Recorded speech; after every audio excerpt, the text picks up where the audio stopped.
We left off last time with what's already looking like a pretty nice piece. So let's take one more peek at where we stand. Giants are not what we think they are. The same qualities that appear to give them strength are often the sources of great weakness. The powerful are not as powerful as they seem, nor the weak as weak.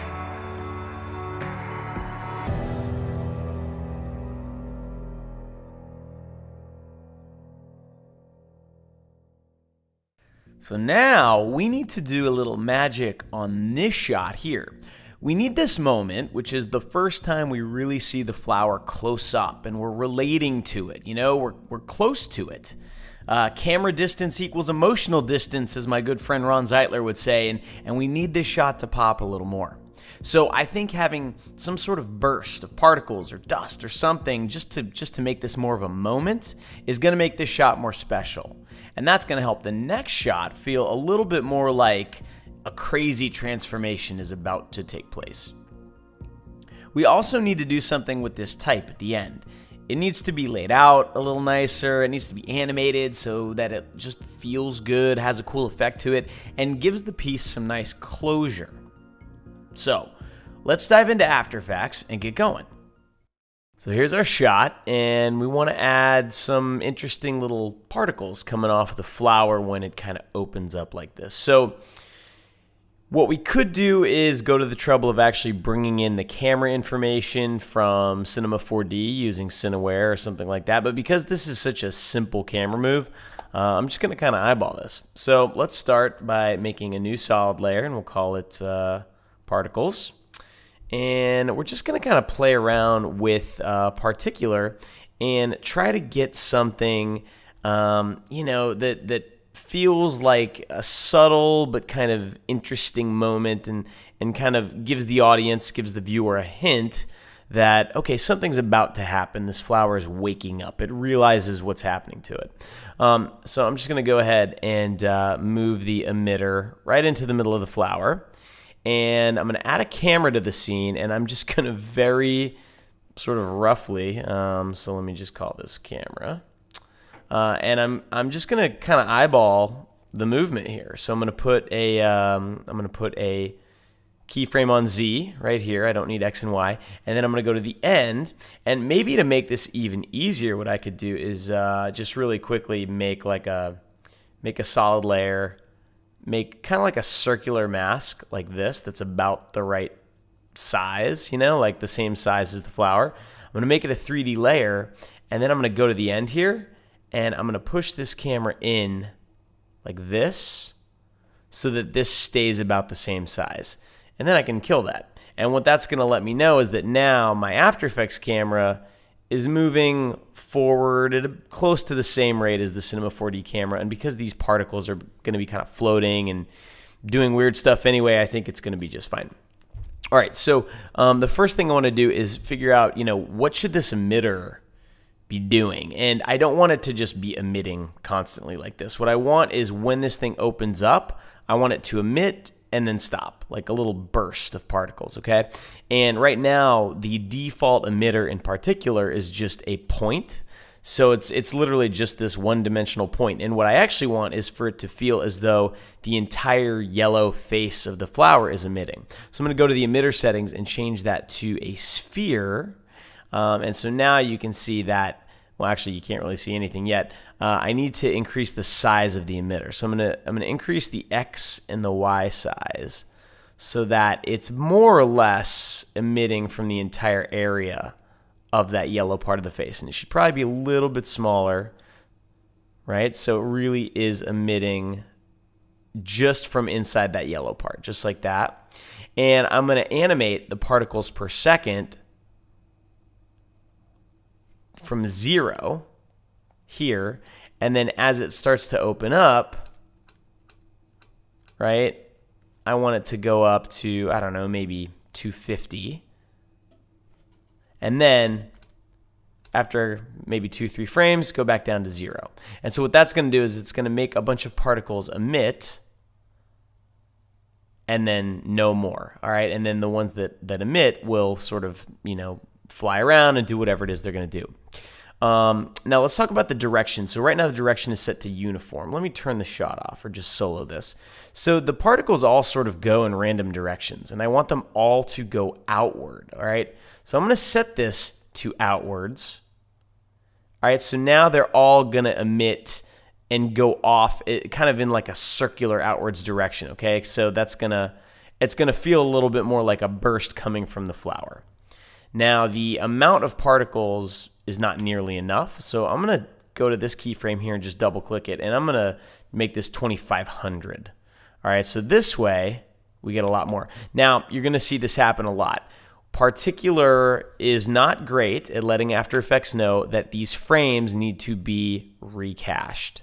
So you can see that even though I've changed the number of particles, I can see more particles here, but then further on, these frames need to be recached. Okay, so one quick way to do it is to just change resolution.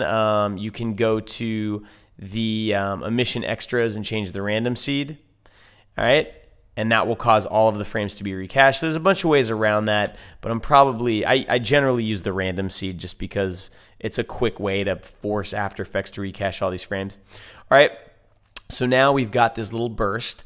I want to increase the velocity. I want them to be going a little faster. Let's try 250. And I want some randomness.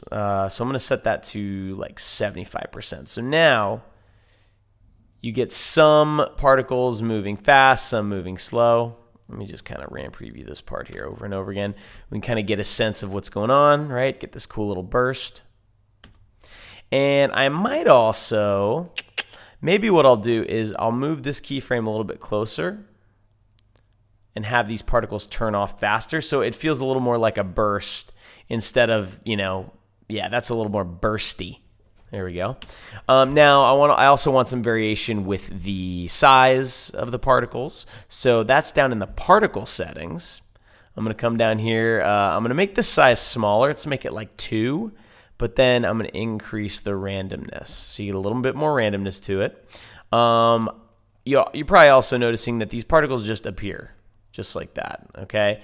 And I think what might be cool is to have them grow on. So I'm going to go to the size over life property. And this size over life, this is based on how many seconds the particles actually live. So they're set to be 3 seconds, but there are no particles until 33 frames in. And then this shot only lasts another really 40 frames-ish.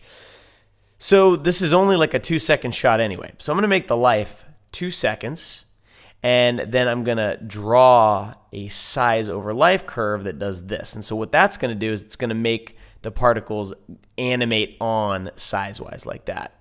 Okay? Cool. So let's take a look at what we've got now. Now I've got something like this. Kind of cool. All right.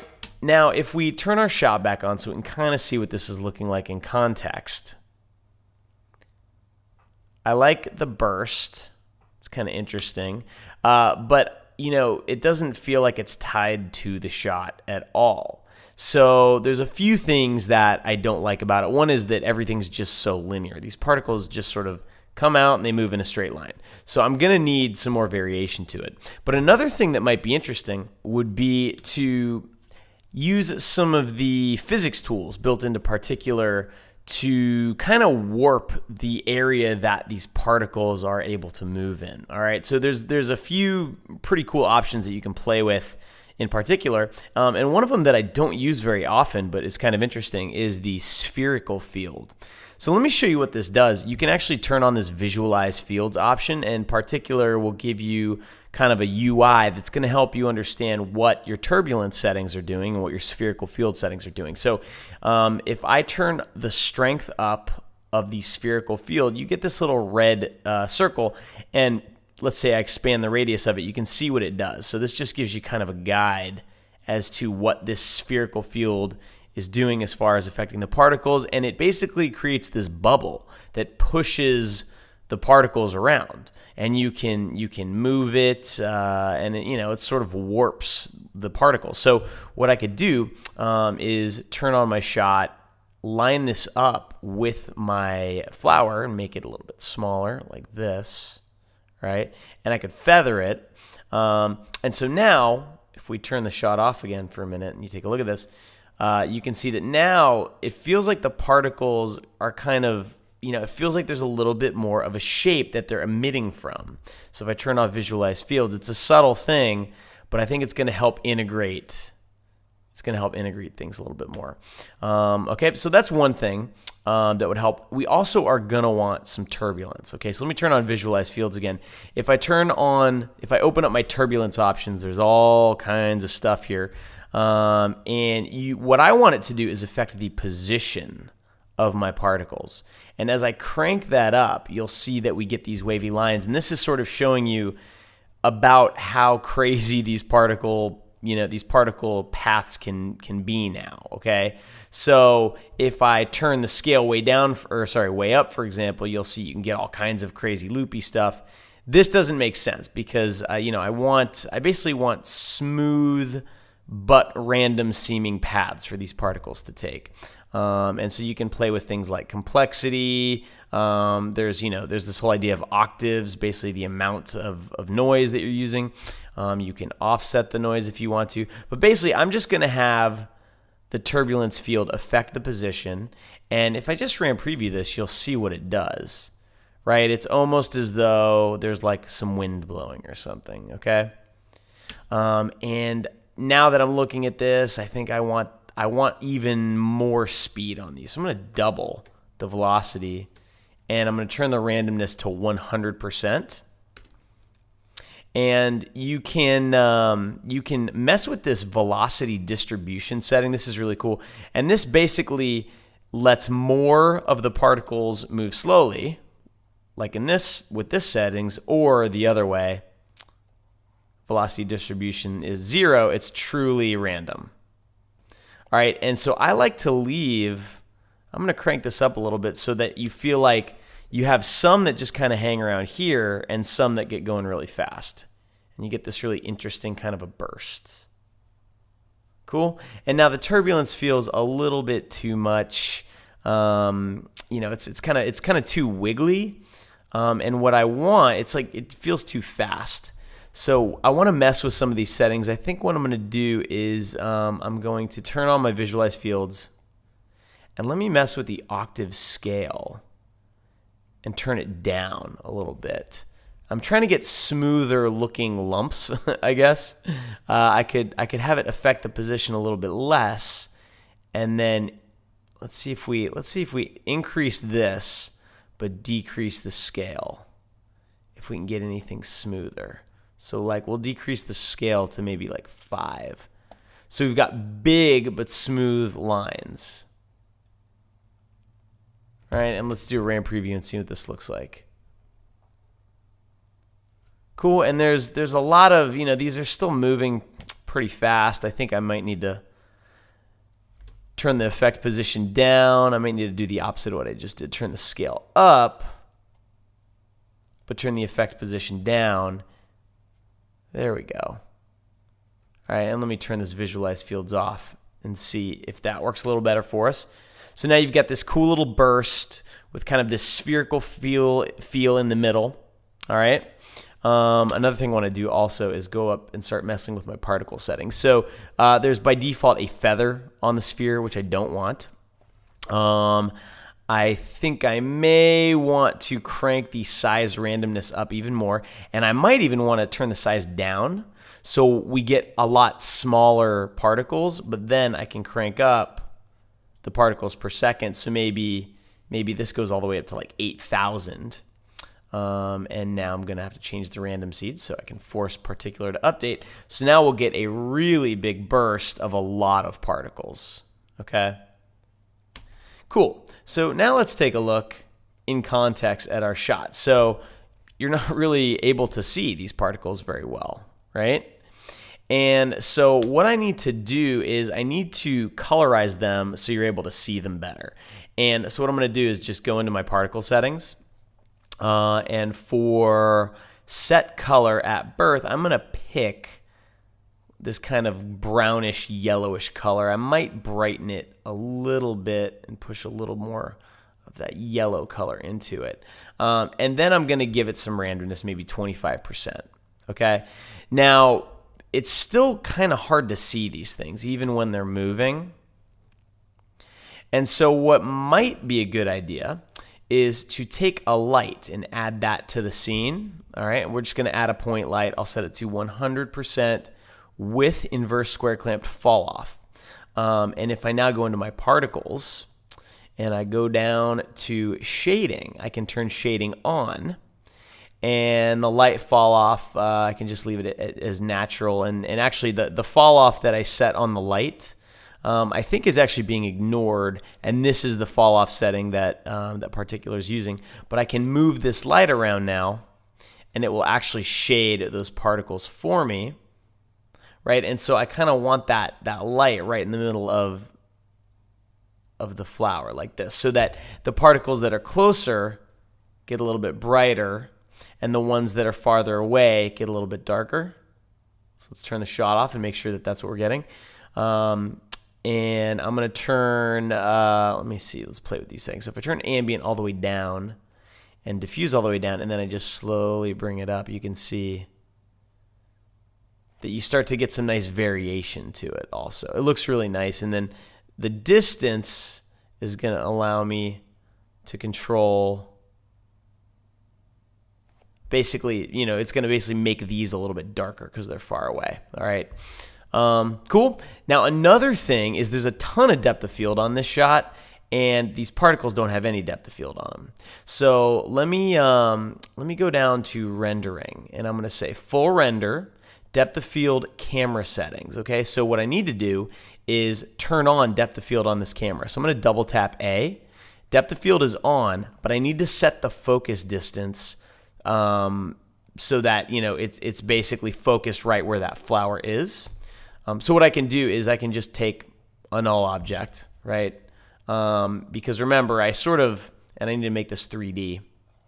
Okay, and then what I'm going to do is I'm going to say the focus distance for this camera. I'm going to use a little expression here, and I'm going to say that, you know, the camera position is basically the position of this layer of my camera, and then my focus position equals this null's position, right? So dot transform dot position. And then what I want is to measure basically what's the distance between the camera and this focus null. So I'm going to use an expression called length, and I can just say length, camera position, focus position. And what this is going to do is it's going to basically rack focus for me, and it will always be focused right in the center of that flower. And then I can use the aperture control to really push the depth of field. Let me see what happens if I turn the light off. It'll be probably a little bit easier to see what's going on here. All right, so the particles, let me turn shading off. All right, and you know what? Just to make this a little bit easier to see, for now, I'm going to turn the size of the particle up. Here we go. Let's just turn it up to like 3. And so now if I go into my camera and I adjust my aperture, I can really push the depth of field quite a bit, right? So as these particles get closer and closer to the camera, they go out of focus, right? And if I turn depth of field off, you'll see that I'm getting a lot of depth of field. So let me, and I can turn the blur level even higher too, if I want to. And let's set the iris shape to something with a few more sides to it. That tends to give you, I mean, you can't really, it's not making a huge difference here, but that tends to give you a little bit more, a little bit of a higher quality looking depth of field. And so now looking at this, let's look at it in context with the shot, see if this is starting to show up any better for us. Okay. Yeah, it is, and it's fitting in with the shot a little bit better, but it just feels so dark, and these colors are starting to get really ugly. So I'm gonna do this kind of a different way. I'm gonna turn the randomness down to 0. I'm gonna pick whip like one of these bright yellow colors like this, okay? And what I want to do is just get the burst, the amount of particles, the size of the particles to feel the way I want. And then I'm going to do some compositing to it. So let me turn the size of this particle down to 2 and see if I like that any better. And maybe I might even up the particles per second to like 12,000. So there's even more of them. And then I'm going to set the life to 4 seconds and the life randomness to like 80%. So I'm trying to get even more randomness out of this. And I need to come to my emitter, change the random seed so I can force particular to update. Okay, and we get this nice little burst like this. All right, and now there's, I don't know, now I'm feeling like things are moving a little too fast. There's a little too many of them. So there's almost certainly like a good amount of tweaking that's going to need to start happening here. But I want to show you, yeah, that's better. That's better. And maybe what would be nice is to have the life not be as long as it is. So we'll go to the particle settings and set the particle life back down to 2. And then I'm going to tell the particle to shrink down to 0 as it gets older, which means some of these in this shot will start to fade away. Cool. And let's just look at just the particles one more time. Great. Okay. So you get something like this. All right, and this is our particle pass now. I'm going to take the camera. I'm going to delete this like, so we're not actually using it. I'm going to use the camera, the null, and the particles, and I'm just going to pre-comp them all and call this particles pre-comp. And so now I can actually just do some nice compositing with this. So for example, I'm going to switch to 32-bit mode here, so that now I can switch this to add mode, add those particles over the top of the shot, and now I can dial back the opacity of them, or even better, what would be smarter would be to add a levels effect to this and just start to dial back the brightness a little bit and maybe push a little bit of blue into them. Let's see if this is actually showing up at all. I'm not sure we're going to be able to get much blue in there because they're already so bright. But let me leave that on there. But then what I could do is I could, make a copy of this, call this glow. I could blur this a little bit, right? Get rid of the levels effect that's on there. And now some of these are starting to glow. And really, I only want the glow to be happening kind of close to the center here. So I'm going to mask this layer just like this, right? Feather this. And so now I'm just getting a little bit of a glow right in the middle there. There we go. It's kind of cool. Right? And one thing I didn't do, I didn't turn motion blur on, and I think that would help these feel a little bit more natural too. Help them kind of sit in that scene a little bit more. There we go.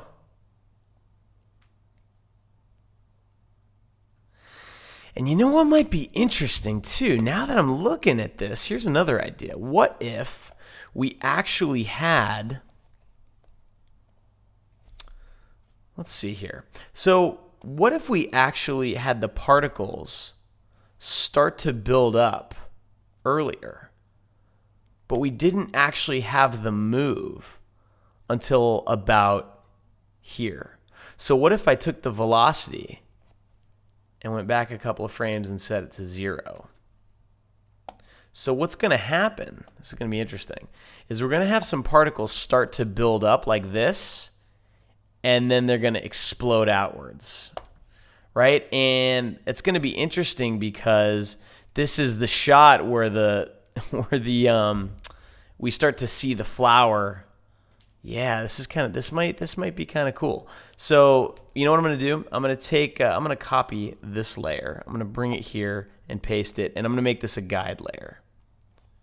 All right, and I'm gonna turn the opacity down. I made it a guide layer so that it won't show up if I render, right? Or like in the next comp up from here, that shot doesn't show up because it's a guide layer. So this is gonna let me see that shot while I'm working on this. So I kind of like that idea. You know, we start to see some particles build up. There's like some interesting stuff happening here.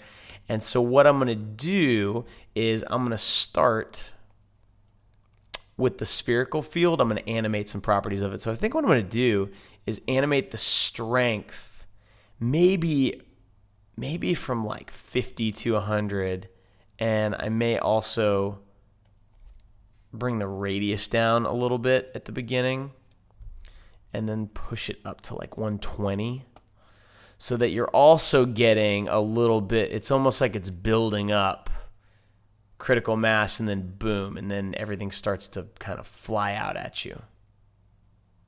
Yeah, that's interesting. And this velocity, it just instantly changes to 250. Maybe what we do is we have it change to like 2500, right? It changes to some really big value, right?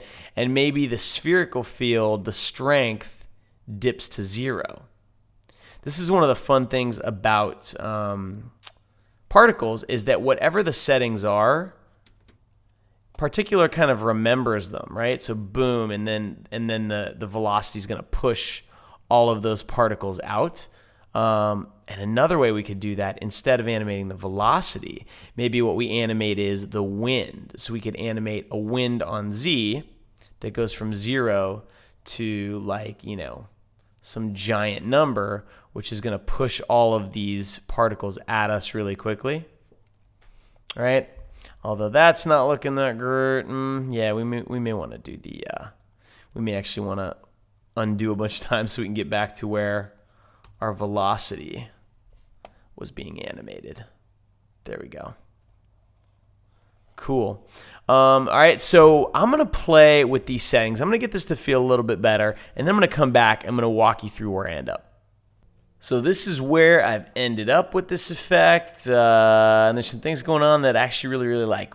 So first of all, it's very easy to see the particles now. So I've managed to get them bright enough when there's a little bit of glow and there's some depth of field and they're big enough and there's enough of them that you really notice it, and they're there and then they're gone pretty quick, which is great because I didn't want them in the next shot, and I don't really want the particles to be like this big thing in the film. I just wanted them to kind of make this moment a little cooler. Another thing that I like that's going on is I've masked out the particles in the beginning of the shot when they're kind of clustering around the, you know, this yellow part of the flower, but I left the glow version on. So here, let me show you what's going on. So I've got a mask, right? Basically subtracting this part of the particles. So what that's doing is it's basically turning off this cluster. If I set this mask to none, it's masking all of this stuff out, okay? But let me turn that back to subtract. The glow version of this, it also has a mask on it, but it's actually doing the opposite. It's adding, and it's allowing these particles to show through. And so what that's doing is it's creating this interesting kind of, you know, glowy, sparkly effect that happens on the flower right before, boom, right before this big burst, okay? Now, another thing you're probably noticing is that the burst feels a lot more like a burst now. And so what I ended up doing was going into my particles here. Let me turn this shot off because I don't need it. What I ended up doing was keyframing the velocity from 0 all the way up to 2500. So I really amped up the velocity. But I also turned on another option that Particular has called air resistance. And so what that does is it lets your particles encounter basically a deceleration kind of force. So they're going really fast. They encounter air resistance, so they slow down. And the more you crank this up, the quicker they slow down.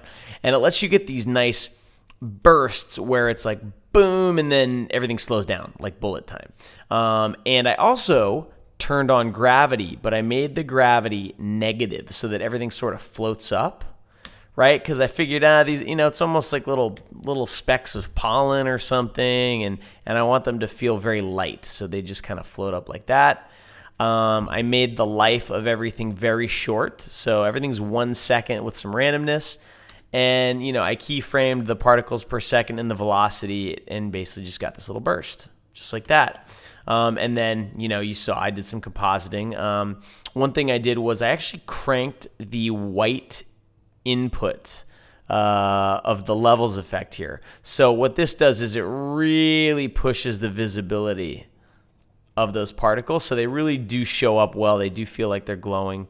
And then on the glow layer, I haven't pushed that. I might, just out of curiosity, I might see what it does if I push that. You can see it's not doing too much. Let's see what it looks like at the beginning here, because I don't want it to start overpowering the center of this flower. I want to make sure that it's still very clear that this is opening up.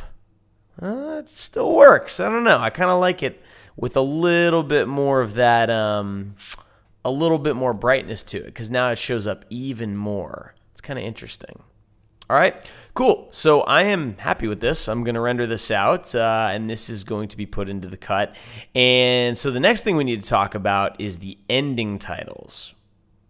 So I laid out a few different options for the way this type could look at the end. So this was the first thing I tried, and I didn't love it. And then I tried using a font called Bodani, and it's a little bit more kind of storybookish. And because of the kind of, I don't know, like this is almost like a fable feeling kind of story. It's it's a very simple story, and you've got the small hero, the giant antagonist, and there was something about the way this looked. It made it feel like a storybook, which I really liked. And then I used a sans serif to call out Malcolm Gladwell's name. And I kind of dug this. I tried it also where it was left justified and a little bit bigger. And I like the way this looks too. This actually looks a little bit more like a poster or something, but there's something about this centered look that I like a little bit more. So I think I'm going to go with this. So here's what I'm going to do. I'm just going to I'm going to copy this pre-comp here, 02, and let me grab this shot here. So this is just the ending shot here, right after the vines have grown up the side of the building and flower grows on. And I'm just going to paste this pre-comp on here. And so basically whatever animation I do inside here will get composited on top of here, okay? So let's think about how this should animate on. Now, I don't want to do anything really crazy with tons of animation, right? We've basically just had this crazy circular shot where we're rotating around the building as the vines are growing, and we settle very slowly up here. I want this to feel like a calm moment, the music's ending, but I do want something to happen, okay? And I want it to, if possible, tie back to the film in some way. So what I thought might be interesting is we've got this moment here where you've got this interesting burst of kind of energy, particles, whatever you want to call them. I thought it might be interesting to reference that in this transition. So here's what I'm going to do. I'm going to come in here, and I'm actually just going to work on the titles in this comp, okay? So I'm going to first make a null object and parent everything to that. And I want to just scale this up, make it a little bigger, give myself a little bit more room. And so what I think I'm going to do is I'm going to try and have the type animate on, maybe like from top to bottom, maybe with a little bit of an angle to it. I want some interesting sort of, dissolve, wipe, transition, organic to bring the type on. And I want some of these little particles to kind of float off the top, all right? Almost like it's sizzling, or magically sizzling into existence or something like that. So let's give this a shot. Let me pre-comp all of this, okay? So this is our type pre-comp, and we can just have all of this animate on at the same time. Maybe in the end, what'll make a little more sense is to have the quote animate on in that cool, interesting way, but then have Malcolm Gladwell's name animate on in a slightly less crazy way. Now, there are some layer styles on here from Photoshop. If you look, you can see there's a little bit of drop shadow. I want to remove that from this. Okay, so I'm going to hit U twice, and you can see that there's a drop shadow on all these things. I'm just going to select the layer styles on each of these layers and delete it. All right, and we can add that drop shadow back on later. All right, so the first thing we need to do is come up with an interesting wipe for this.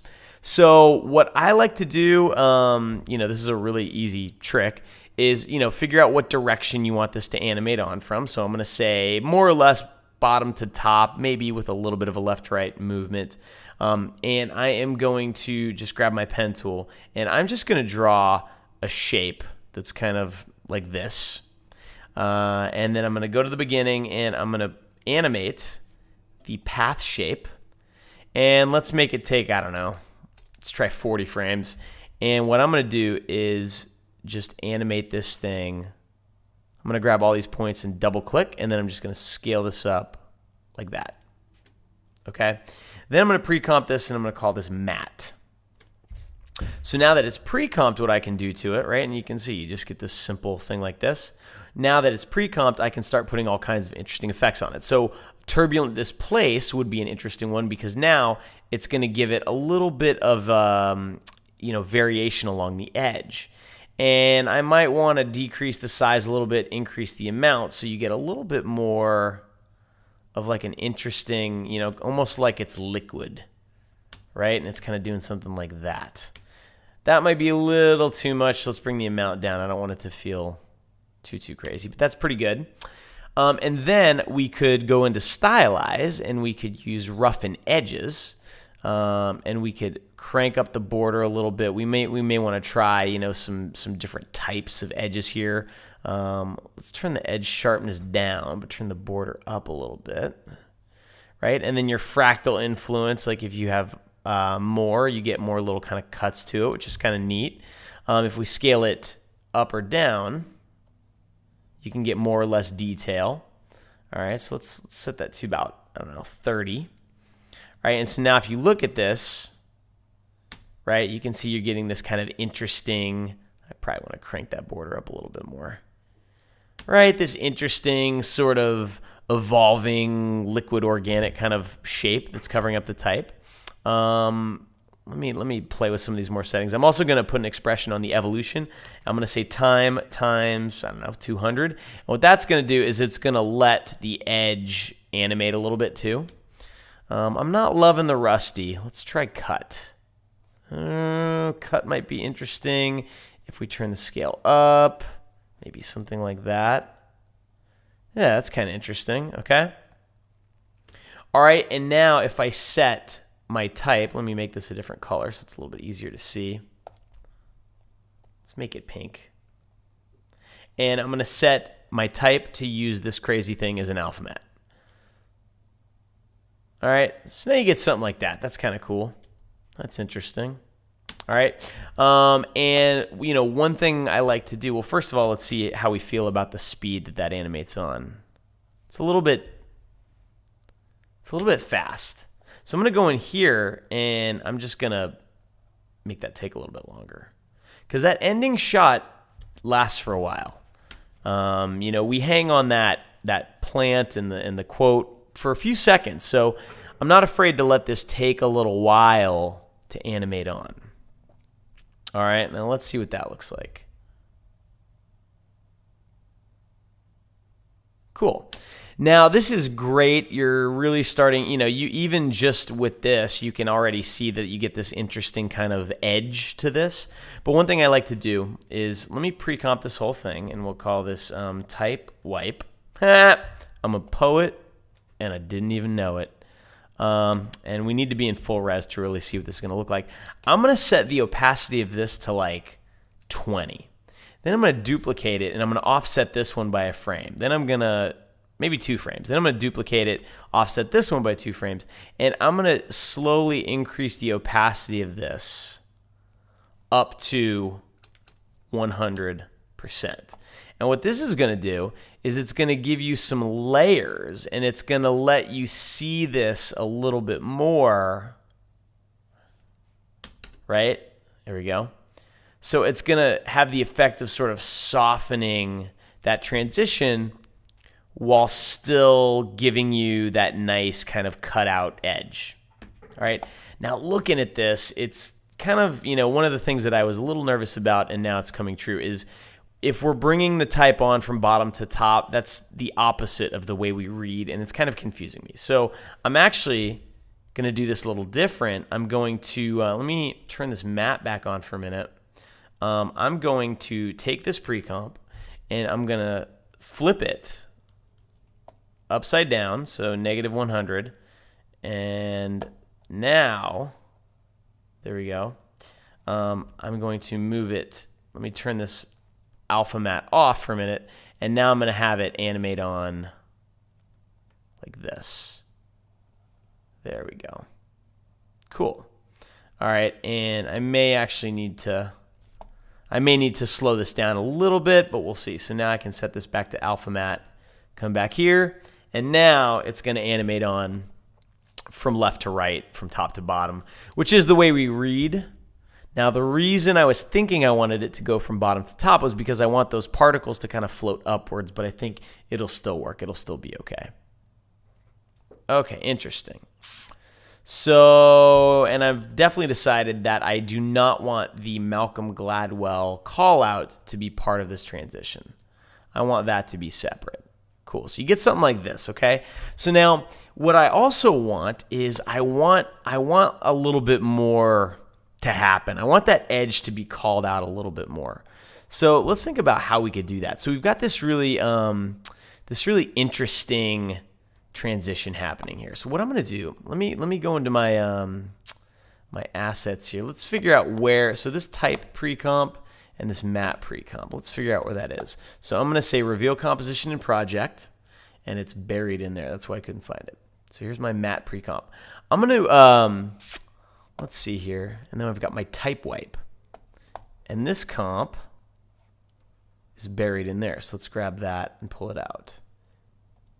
All right, cool. So what I want to do is I'm going to duplicate my type wipe, and I'm going to call this edge mat. And what I'm going to do is I'm going to take this mat layer, okay? Let me delete everything. I'm just going to take this mat layer and turn it on, okay? So you get this. I'm going to duplicate it, and I'm going to offset it by 1 frame, and I'm going to tell this layer to use this one as an alpha mat. Let's see, and maybe I did that backwards. Let's see here. Alpha mat. Let's see. Oh, and I know what's going on. Okay, so hang on. So we're gonna have to do one more thing. I need to take this whole setup, which has all this neat kind of edge stuff to it, and I need to pre-comp all of this, and we're gonna call this mat with effects. And the reason we need to do that is so the order of operations in After Effects will then let us use this as an alpha mat, right? But offset it by like a frame or something like that. And actually, I think what I want is inverted mat. There we go. Aha! Look at that. So this is what I wanted. I wanted this crazy edge thing to kind of happen like this. Okay? It's really interesting. So then I'm going to make an adjustment layer here. And I'm going to just crank the levels of this. So we'll say levels. I'm just going to crank this so I can see it better, right? And what I really want is just an interesting edge, okay? And so, that's a good trick, by the way. To basically have a copy of some interesting mat, set the top copy to alpha inverted mat, and then offset it by 1 frame. And you can get this 1 frame edge. If I offset it by another frame, then you get even more of an edge. And maybe that's what we want. So now that I've got this edge mat, what I want to do is let's go into my type here. And let me take my edge mat. And let me come in here and grab this type pre-comp and paste it. And I'm going to use that edge mat as an alpha mat. And what I want is to offset all this stuff. And so what this is going to give me is this. So basically I'm seeing like a little bit of a glint of the type. And I am going to take that edge matte, put a levels effect on it, and make it affect the alpha channel so I can push it a little bit more, right? And then I could take all these other layers, and let me make these different colors so it's a little bit easier to see what's going on. And then they could come on afterwards. So you get this little highlight moving through, and then it brings the rest of the type on. And to make this look even nicer, let me pre-comp this, and we'll call this edge type. I'm going to duplicate it, and I'm going to blur it just with a fast blur. All right, and set this to add. All right, so now you get this nice glowing edge. Kind of brings the type on, okay? You know, and another cool thing you could do too, I don't know how much this would show up, but you know, some of these bottom copies of the type here, like this one, right? It's like the opacity is turned down. You could actually come in and add like a fill effect, and push a little bit of, you know, maybe like a brown, kind of like a sepia tone in there, right? And I could maybe do that on like the first two copies, and so then you can actually get these little waves of color, right? And this initial glow, you know, maybe I could add a fill effect to that one and push a little bit of you know, almost like a yellowish tint to it. So it's almost like this golden kind of, you know, wipe like this to bring the type on. It's pretty interesting, right? Now, just to see how this is actually potentially going to look in context, all right, let's scale this back down, all right, because I didn't want it that big, and it's going to be up here, okay? And there is going to be a drop shadow, a subtle drop shadow, because that's going to help it be readable, which is really important. So I'm going to set the distance to like 2. We'll leave it there for now. And then let's just do a quick, you know, let's come over here to where the plant is starting to pop up. We'll just do a quick little preview like this, and we'll see what that's going to look like. All right, and if it's starting to seem a little like it's a little too much, then I think we'll just dial it back. But let's see. Yeah, it's a little, I mean, it's pretty. It is, but it's a little much. Another thing that might help too is if I come way back here into this matte layer and I ease it a little bit, right? So that way we get a little bit more, you know, like we get a little bit more of a pause at the beginning where we see it start to animate on. And I'm going to come into this keyframe and pull this handle so that that ease takes a little bit longer. That's going to propagate all the way down all of our pre-comps. So now, in theory, we should start to see the type a little bit there, right? It's drawing our eye, but it's not really animating on that quickly. But then it's going to accelerate in the middle, and we'll start to see it more quickly in the middle. All right. Now, I think what I'm going to do is, you know, there's just too much contrast in it right now. That brown color, I'm not loving that. The glow's a little much, you know. I like the glow, but it's just a little much. But overall, this does feel pretty good. I like the way it's kind of coming on. So let's come in here. Let's get rid of the fill effect that we put on there. That's a little much. And let's come up here and let's get rid of that yellow color. And then for the glow, let's bring that down to like 50%. And so now you get a much more subtle kind of build like that. Cool. All right, so let's say we like that. How do we get those particles now? So we've got this comp, right, which is the edge type, okay? And so what I'm going to do is I'm going to add another layer, and I'm going to call this particles, and I'm going to put particular on there, trap code particular. And what I'm going to do is I'm going to make a copy of this, and I'm going to call this particle source. And I'm going to turn it off. I'm going to stick it down here, and I'm going to make it a 3D layer. You have to make it a 3D layer just because that's what particular requires when you do this technique. And what we're going to do is we're going to, instead of having particular, let me solo this for a minute. Instead of having particular just emit particles from like a point, I'm going to have it emit from a layer. And the layer I want, if I come down here to layer emitter, I want the particle source layer. So if I turn particle source layer on so I can see it, okay, here's what happens. There's basically, right now, the particle source layer has nothing in it, right?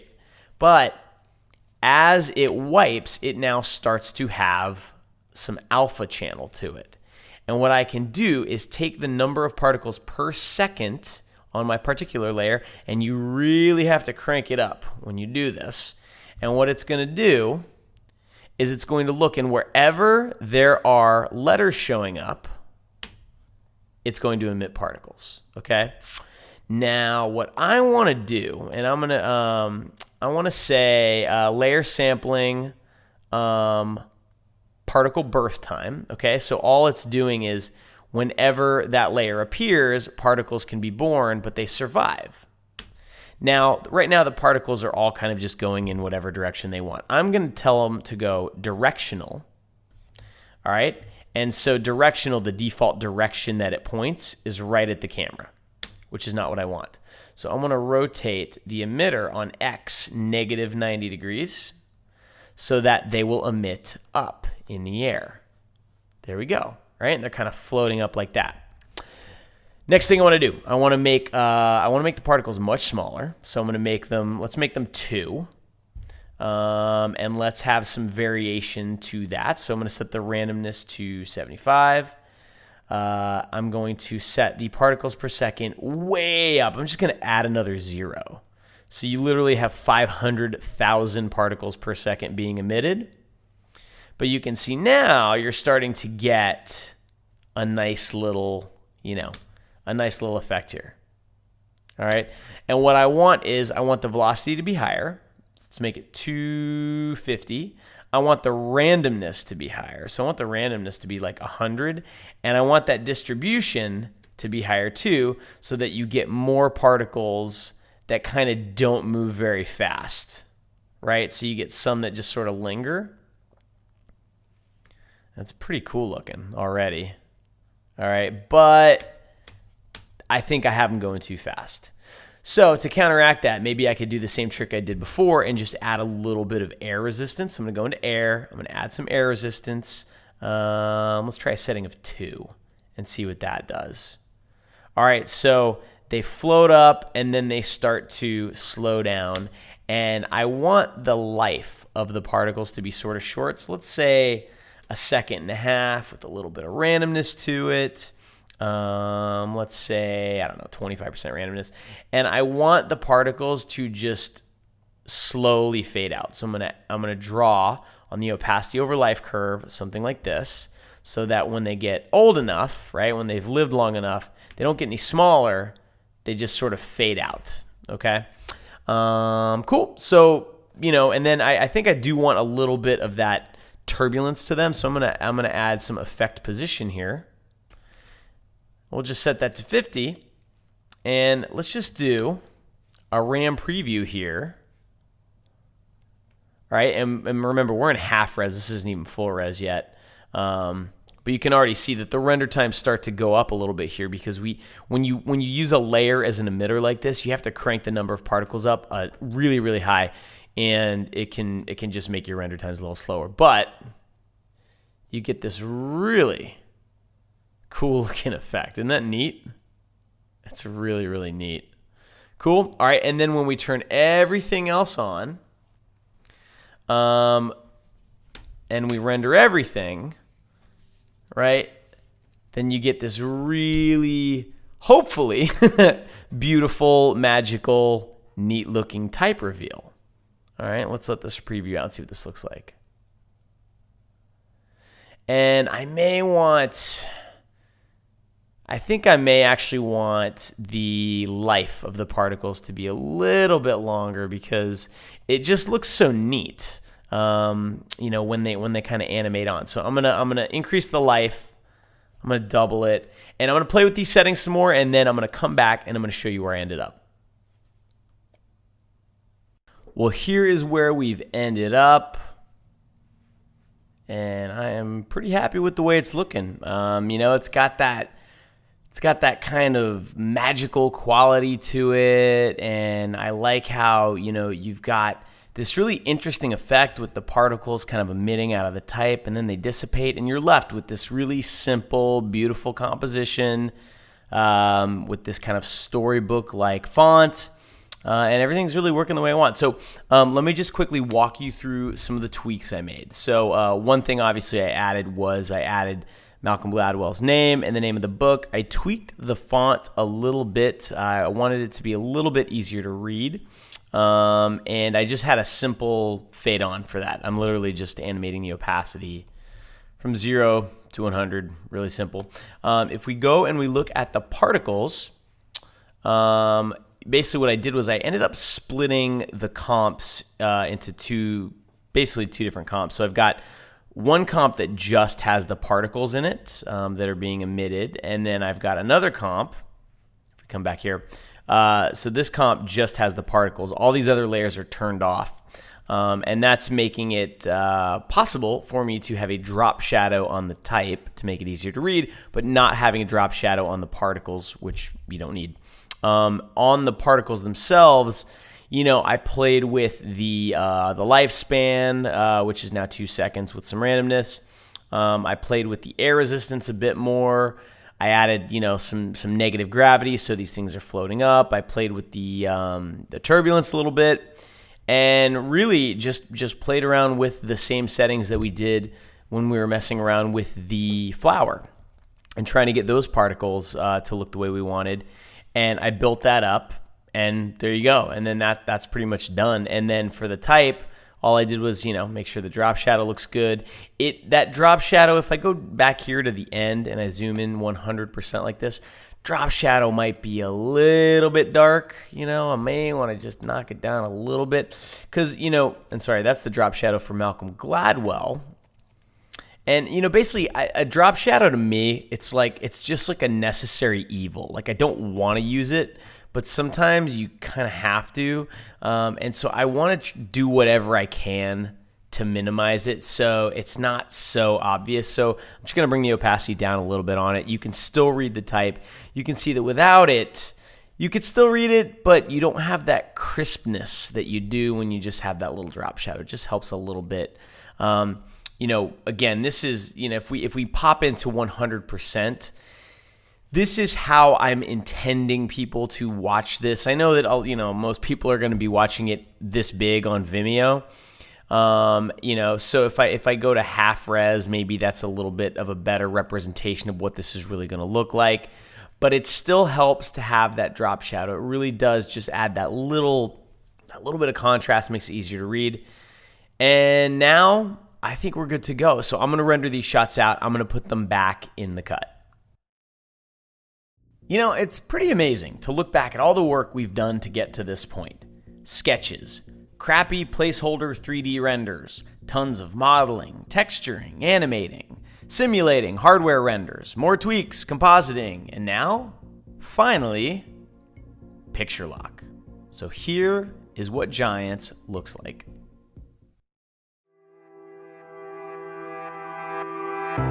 Giants are not what we think they are. The same qualities that appear to give them strength are often the sources of great weakness. The powerful are not as powerful as they seem, nor the weak as weak.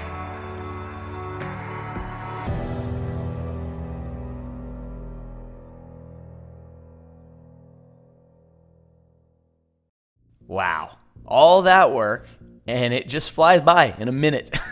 But honestly, I think it looks good. It flows well, the edit works, I love the way the colors turned out, but to really get the emotional response out of this piece that I'm hoping to get, we're going to need more than just pretty pictures. We're going to need the sound to work just as hard.